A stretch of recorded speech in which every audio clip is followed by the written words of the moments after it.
Hi guys. We're back and today I'm doing a little get ready with me. So we're gonna do some glam together, but I kind of wanted to do a little chit chat get ready with me. So I asked you guys to ask me questions on Instagram that I'm gonna be answering because I feel like I haven't talked to you guys in a minute. So we're gonna be talking life updates, all the good stuff. So I'm really excited. I am getting ready for dinner, so this glam does have to look good. I'm also using a new camera that I just bought, which is the Digi Osmo Pocket 3, I think. I was on a brand trip and all the creators had it and their quality looked amazing and it was small and convenient, so it's great for vlogging as well. I have all the questions here. We're gonna start with brows. First one is, how do you stay motivated on your fitness journey? Oof, that's a good one. I definitely have my days, but I think seeing progress really keeps me motivated. Obviously, I feel like I have transformed my body the past few years, and I keep getting asked questions about the weight loss and the fitness routine and what I'm doing. So first, when I originally lost like 20 pounds, it was because I was on a diet. There's a nutritionist that I found that helped me lose those 20 pounds. So I wasn't really working out. It was just strict weight loss. And after I did that, I just still wasn't, I was happy with where I was at, but I just lost a lot of muscle. I didn't feel strong. And that's when I started going back into the gym. I think another reason I stay motivated, again, this might be a harsh thing to say, but I also surround myself with people that have the same mentality or the same mindset on their fitness journey as I do. Like, yes, we can enjoy ourselves, we can enjoy our life, we can eat what we want, but also that comes with discipline and moderation, what I do. So I feel like I used to be able to not eat just one cookie, I needed the full pack. And now I can eat that one cookie or two cookies, feel satisfied and be like, no, I don't need more than that. Obviously, if I want, I'm gonna have it. But I feel like I've learned to discipline myself, which really took a lot of time to get there. I felt like that only came really into my life the past year, but it's transformed how I felt and it's been amazing. Also, I'm using the NARS concealers today. I'm not really using foundation. I'm using shade number medium 3 and then light 2.6. How are you able to break cultural barriers with your parents? All the love. Thank you for the question. That's a good question. Most of you guys know my mom is Albanian and my dad is Pakistani. Honestly, I feel like in terms of cultural barriers, they kind of already broke that themselves when they decided to get married. I feel like my parents, more than anything, are the most understanding people in the world, especially since, you know, they didn't have probably the easiest time when they met. They have just been very supportive and there hasn't really been barriers. My parents also very much grew with the times, like in America, and you know, we were raised here and they were able to also adapt to American culture, if that makes sense, while also trying to keep the household very traditional in terms of the Albanian and Pakistani side of things, like food, all of those kind of things. So I don't really think there was ever any cultural barriers. I feel like they probably had a lot more to deal with than I did. Ooh, what's the one thing you miss about LA? That's a good one. I would say my favorite chicken Caesar wrap spot. Which is dialogue. It's so good. Also Aisha, obviously my twin sister. Miss her a ton. I really didn't do any skin prep today. I usually always do. And what I've been loving for skin prep has been this Bobbi Brown vitamin C, vitamin enriched face base, as well as Milk Hydro Grip, and then the Say, oh, this is like empty, the Say Beauty Sun Glow. I like to mix those two. Ooh, where do you get your jewelry from? Well, number one, DG Hun, which is the bracelet I'm wearing. And you guys always know the necklace that I wear that has the same design on it. This is Loy's family brand, which is sick. Earrings, I've been loving Mon Palace. I don't know how to pronounce it. I'll put them on the screen. But they've been really, really good. And then Pandora, obviously. Ooh, someone did say workout routine. This goes back to kind of the first question, but I'm gonna kind of tell you guys my workout split and what I found worked for me. I have naturally high testosterone for a girl, so anytime I do weight training, I gain muscle really fast, which to me can have myself looking bulkier, and I had to learn that Pilates was my way. Well, not Pilates and Legree, honestly. I do Pilates or Legree twice a week, and then I do weight training another 2 days of the week. So I work out like 4 to 5 days a week, and then I'll have some cardio days, and then usually when I do my glute days, I'll also end it off with cardio as well. Also, I'm using this LYS contour stick. I feel like I'm always using it. This is the shade Harmony. But I really like doing solid core. I know solid core is like a cult if you guys look into it, but I love solid core. But once you start getting into it, and you know, I'm not saying it's easy. I still have such a hard time. I'm failing every class, but that's how you know you're working, is when you reach failure in a solid core class. So that's like what you want to be doing. I love doing solid core, do it about twice a week. And then for when I say weight training, it's mostly glutes. I do glutes like like twice a week, I would say 2 or 3 days a week I do glutes. In terms of like upper body and abs, that's technically what I do in my solid core classes anyway. So I never really do upper body when I'm at the gym. I'll do some abs once in a while, but after I do weight training on my glute days, I did get this advice from Chase when we used to live with him. He used to always say, finish off your weight training with cardio because that helps you burn fat. So that's what I've been doing after my glute days. I'll go on the treadmill for like 20-30 minutes on an incline of like 12 or 15 at like a 3.5 speed, and that'll help like shred. So I feel like this is the first summer I'm feeling great going into summer, and I'm excited to feel better in clothes, if that makes sense. Any coffee shop recommendations in New York? Okay, I have to say one thing. Blank Street. I swear I was like, this place is overhyped. Why is everyone talking about it? I get it. Their coffee's insane. I like their Daydream latte. I usually get that iced, less sweet. So good. I also really like the Laughing Man. It's in downtown. That one's really good. I think Hugh Jackman actually owns that one or started it. I feel like those two. Oh, in Staten Island, Herbal Dispense. Obviously, that place is incredible. Oh, this has been a lot of the questions. Am I gonna talk about relationships and that kind of stuff? I don't know. Again, I feel like you guys have known me well enough, or if you don't, that is something that's part of my life that I like to keep very private. Oh, it's so tricky to talk about this. I get nervous with sharing some parts of my private life on the internet because it allows for judgment, and I just don't know if I'm open to having judgment about that part of my life. I feel like that's something I like to keep private. Maybe I'll change my mind. Maybe I'll start sharing it more if I feel like I want to, but for right now, it's something that I like to keep to myself. Ooh, someone said favorite fragrances. This is my favorite question because when I tell you, there's one perfume I wear, every single time I wear it, I get stopped at least 3 or 4 times, and that is the Mason Francis Curtis. I don't know how to pronounce the last part. Something.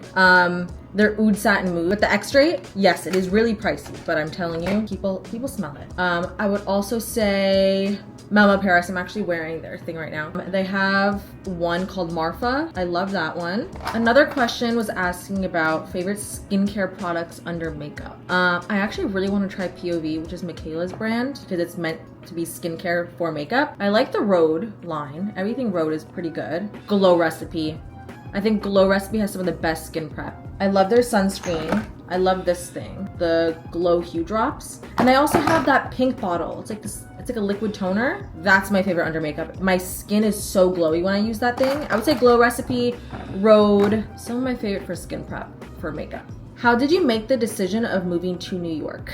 Which is a good one. And do you have any regrets? You guys, you actually want to know how it happened. I don't think I ever told you guys how it happened. It was past September when Aisha and I did New York Fashion Week, and I got to come back to New York, obviously see my family, you feel the energy of the city. And I've been thinking about moving out of LA for a long time, but Aisha didn't want to because she likes it there. So I would stop myself because obviously I want to stay with her. I would never pull the trigger to move. And then I finally decided, I was like, you know what, I cannot. After being in New York, I was like, I cannot be in LA anymore. Like, it's just not for me. I had a really hard time making it home. I don't know why. Never felt right. Even since when I moved in the beginning, it just never felt right. After that trip, I got back to LA and I literally told myself, like, I'm moving. Within 2 weeks, I was like, where do I move? I was deciding between London and New York, and then decided, let me move to New York. Like, my family's there. I could see my nieces, my parents, my sisters, my cousins, some friends. So I was like, New York is just the spot. It's also easier for me to get to Aisha and also to go to Europe because I love being in Europe. So within the first 2 weeks of October, I was telling Aisha I'm moving to New York. She was like, what? And I was like, I'm pulling the trigger. I'm doing it. Like, this is meant for me. She was shocked, honestly. She didn't think I was actually going to do it until I found my broker and I looked for apartments. And then she's like, oh shoot, like, I was serious about this. And within 2 weeks, I found my apartment, signed the lease, and moved everything within like a week. So it was very last minute, and I got lucky because October, November is the time, like, best time I guess to rent in New York, because that's when leases are ending and people are moving out, new people are moving in. So it was just ideal timing that I decided to do it. And I'm not gonna lie, I couldn't be happier that I did. I think I met great people while I moved here. I feel happy. I feel like I'm becoming a version of myself that I'm so proud of. I'm doing more things that I love that I stopped doing when I moved to LA, which is obviously get more into fashion. Like, you guys know, if you guys followed us, we went to FIT, and that was always such a big like interest of mine, but I never allowed myself to explore it in LA because it's just the culture of fashion there was just so different. So when I moved, I feel like I've really blossomed and have been learning about what I like in terms of clothing, which has been really, really fun. And I've been seeing lots of comments also telling me like, your style has changed since moving. And I thought to myself like, oh, people aren't gonna notice it, but it's something that I notice. But no, I feel like you guys are also receiving it pretty well. So that's really cool for me. I think we're gonna put on these lashes. I got them on TikTok Shop and I keep seeing so many comments after I started using them saying I changed my eye shape, but these are just that good. So we're gonna put these on. They're from You Cool Me and they're in the style Aphrodite. Someone said, where do you see yourself in 10 years? I would say with a family, kids, married, having my own business, which is something that I've been working on.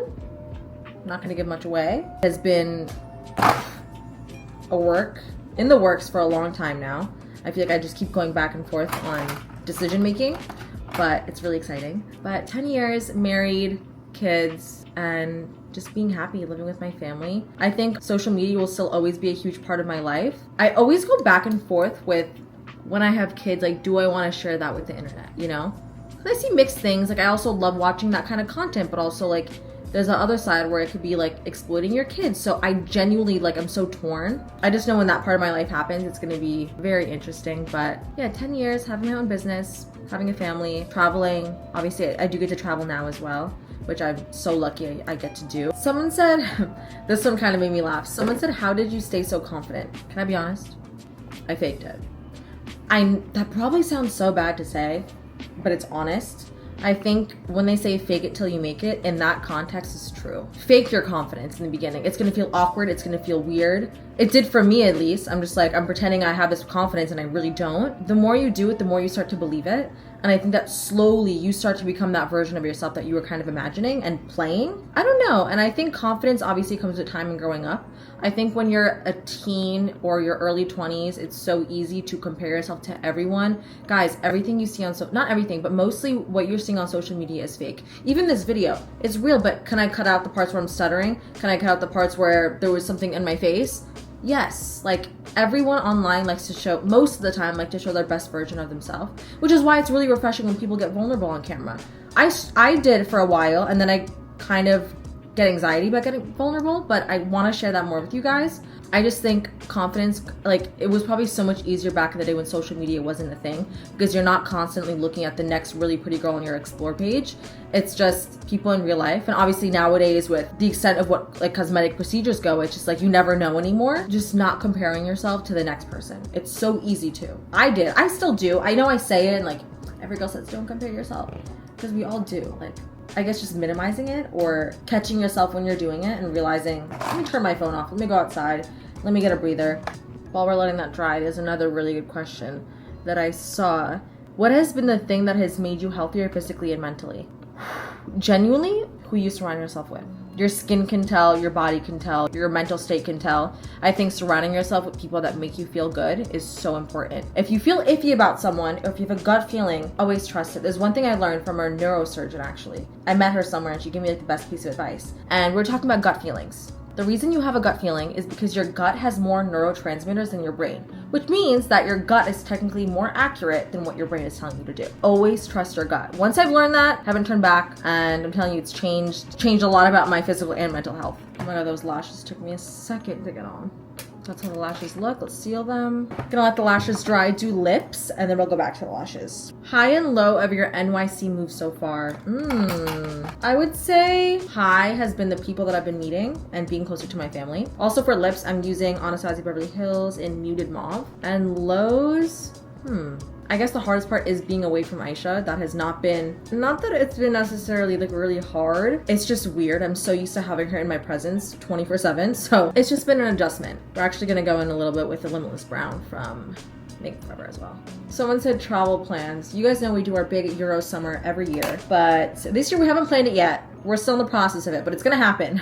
I'm really excited. I think the next travel plan, oh my god, I have the most exciting brand trip happening ever in my entire life. Sadly, Aisha's not going. It's gonna be just me, but it's with YSL Beauty. I'm not even gonna say where or any other details because I want you guys to be surprised. I'm gonna vlog it, so don't worry. I'm gonna have a full vlog on it on YouTube. But that's in like 2 weeks, so I'm really excited about that. Let's put some mascara on top. Of course, we're using Lash Sensational by Maybelline.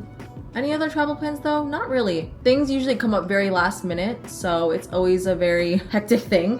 Ooh, what was your dream career before influencing? That was my dream career, honestly, was being a content creator. So I'm very lucky that I got to do it. But what I thought I was gonna be doing was accounting. I thought I was gonna be an accountant or in finance, which is very, very funny because I can't imagine myself doing that now. I wanna do a little bit of gloss. Let's use the Refi lip gloss. I think this is the clear one. Yes. This stuff is so good. Keeping the makeup very minimal, very natural. It's kind of like my everyday glam. Finishing off with some one size. Well, that's all the questions for today. I just finished the makeup. I love you guys so much. Let me know what videos you guys want to see next, and I'll see you guys next week.